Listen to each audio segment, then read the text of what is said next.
Now for our top story, we start in the Middle East, where a powerful joint statement from 26 countries, including the United Kingdom, France, Japan and Canada, are calling for an immediate end to the war in Gaza. The nations warn that the suffering of Gaza's civilian population has reached new depths, with more than 800 Palestinians reportedly killed while trying to access food and water. The group slammed Israel's restrictions on aid, calling the current system dangerous and a violation of human dignity. They condemned the continued detention of hostages by Hamas, but also blasted Israel's plans for forced displacement, calling it unlawful under international law. The statement urges an unconditional, permanent ceasefire and warns that settlement expansions in the West Bank could destroy prospects for a two-state solution. With the war's human cost mounting, these nations say the world can no longer wait. We're now joined by John Rossomando, who's the president of Viking Research Associates and geopolitical analyst. He joins us live from Washington, D.C. to discuss this story. John, thank you very much for joining us, as always. John, this is striking, something that some of these countries, Israel, would previously have called very, very close allies. That including the United Kingdom, including France, you have that of New Zealand, all of these Western countries, Japan. What are your thoughts on this joint statement by these over 20 countries, 26 nations altogether? Do you think Israel is losing, is at real trouble of becoming a rogue state? Well, I think that Israel has completely lost the PR war. And also the other thing you have to consider is a lot of these countries like the UK, France, have burgeoning Muslim populations that are gravely affected by the war in Gaza. And there's a push to get Israel to end its military offensive. I think there's a lot to be said from a counterinsurgency perspective that Israel has failed to end the Hamas insurgency. At the same time, you have a civilian population that is trapped and can't go anywhere, that by different states is on the verge of starvation. So there are a lot of different areas where Israel has failed strategically. Yes, John. I want to get on to a part of the statement. It says, "We condemn the drip feeding of aid and the inhumane killing of civilians, including children seeking their most basic needs of water and food. It's horrifying that over 800 Palestinians have been killed while seeking aid." Now, John, this obviously comes from the likes of the United Kingdom. Israel has said, Israel has rejected these numbers. These numbers, of course, come from the United Nations. What does it say that the allies of Israel, previous allies of Israel, are going against Israeli rhetoric here?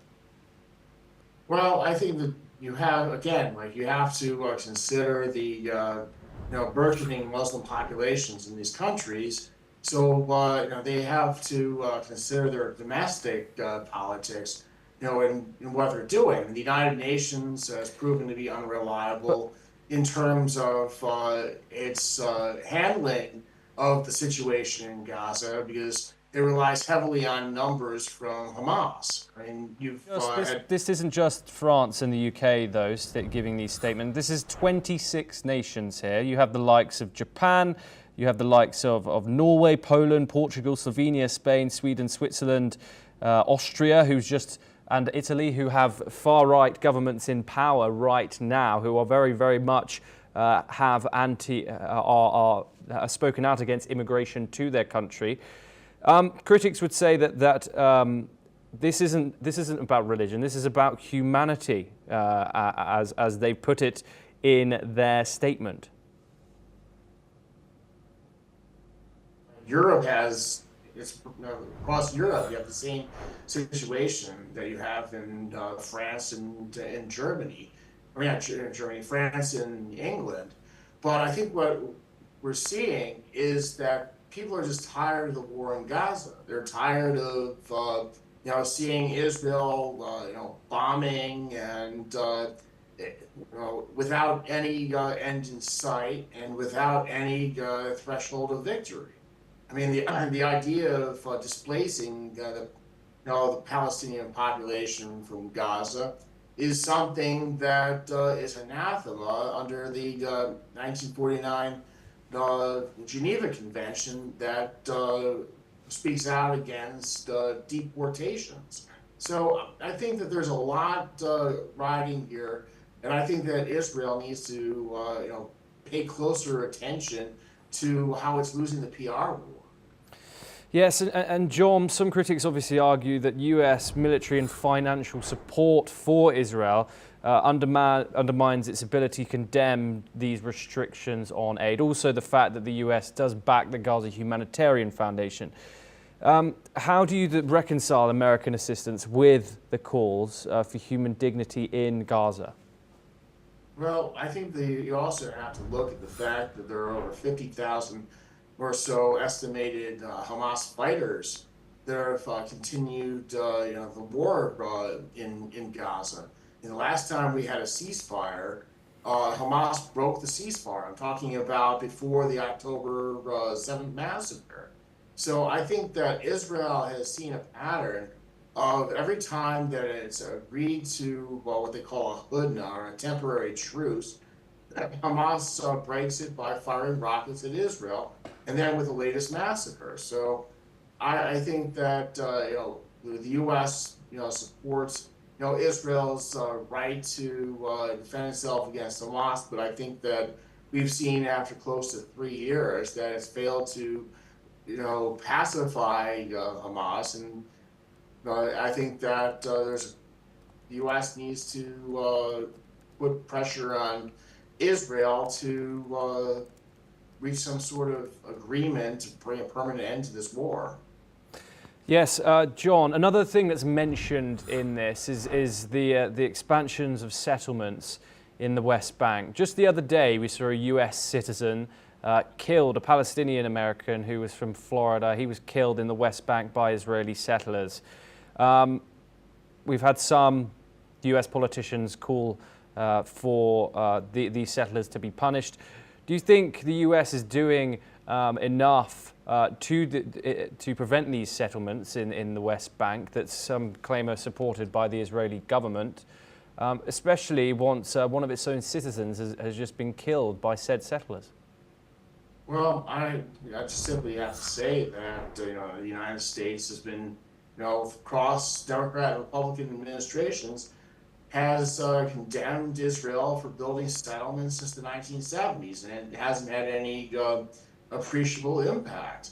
I think that we have to look at the extremists on both sides and condemn the extremists, these extreme ultra-Zionist settlers who committed this heinous act, and at the same time, condemn the extremists on the other side. So there seems to be an evaporating middle here.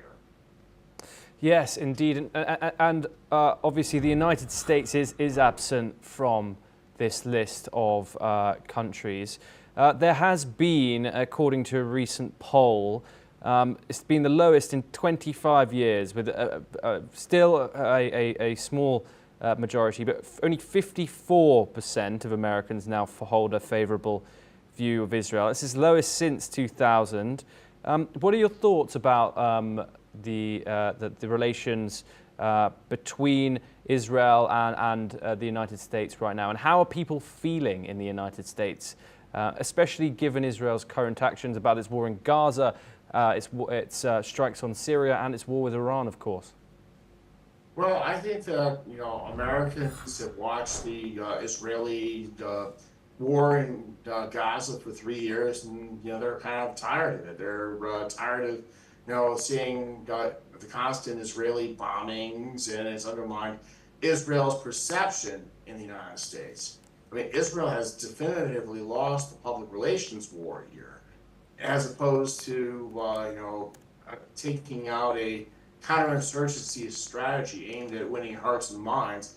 it's completely failed, and Netanyahu doesn't want to compromise and end the conflict. John Rossomando, thank you very much for joining us on the programme. Pleasure having you, as always. We now turn over to Europe, where at a high level